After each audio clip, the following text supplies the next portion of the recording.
Dan kini kita simak informasi terpopuler di cnbcindonesia.com.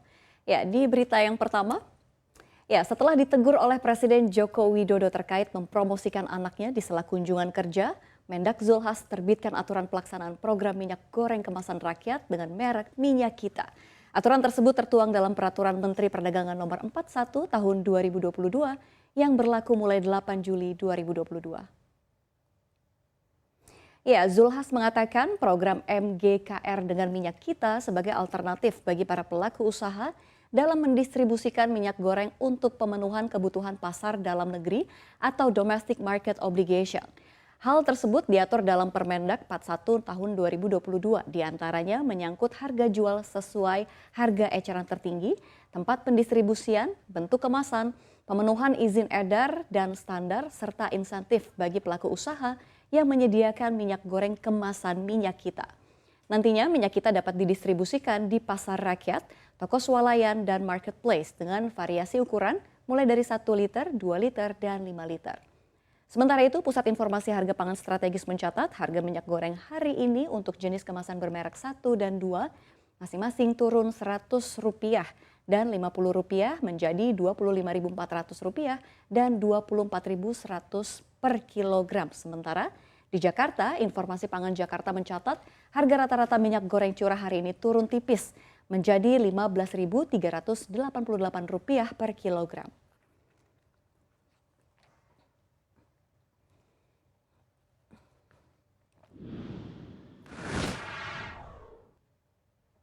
Ya, di informasi yang berikutnya, Sri Lanka mengumumkan keadaan darurat setelah beberapa jam Presiden Gotabaya Rajapaksa pergi meninggalkan negara itu ke Maladewa. Hal ini diungkap oleh juru bicara Perdana Menteri Ranil Wickremesinghe di Kolombia kepada AFP.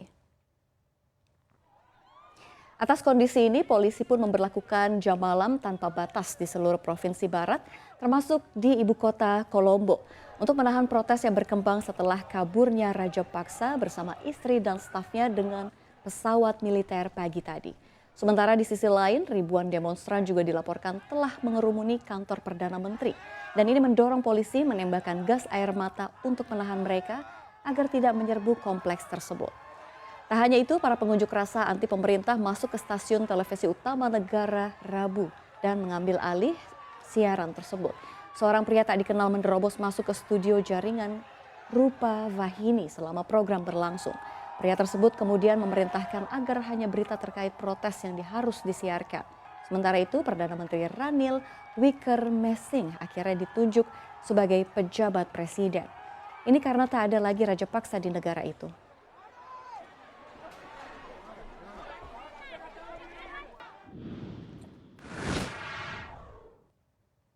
Ya, di informasi selanjutnya, dua pendiri dari perusahaan dana lindung nilai atau hedge fund kripto yang berbasis di Singapura, yakni Three Arrows Capital, seakan kabur meninggalkan masalah yang tengah dihadapinya. Menurut dokumen pengadilan yang dikutip The Verge, petugas yang mengawal proses likuidasi 3AC menyatakan dua pendiri 3AC yakni Suzu dan Kyle Davis yang hingga kini tidak diketahui keberadaannya. Bahkan keduanya seakan hilang menjelang sidang yang dijadwalkan pada Selasa kemarin waktu setempat, di mana sidang ini akan membahas langkah selanjutnya dalam proses likuidasi. Sebelumnya pada awal bulan 3AC mengajukan kondisi bangkrut di Amerika Serikat.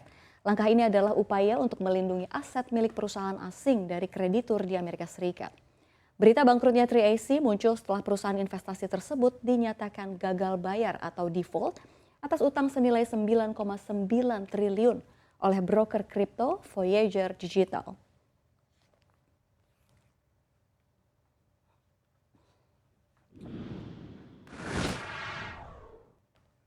Ya, di informasi yang terakhir, bagi Anda pecinta kopi, tahukah Anda bahwa minuman kopi setiap hari bisa mengurangi resiko terkena paparan virus corona penyebab COVID-19?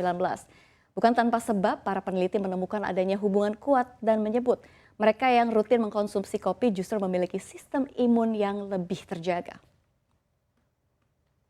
Ya, mengutip New York Post, temuan ini merupakan hasil penelitian Universitas Northwestern yang diterbitkan dalam jurnal Nutrients beberapa waktu lalu.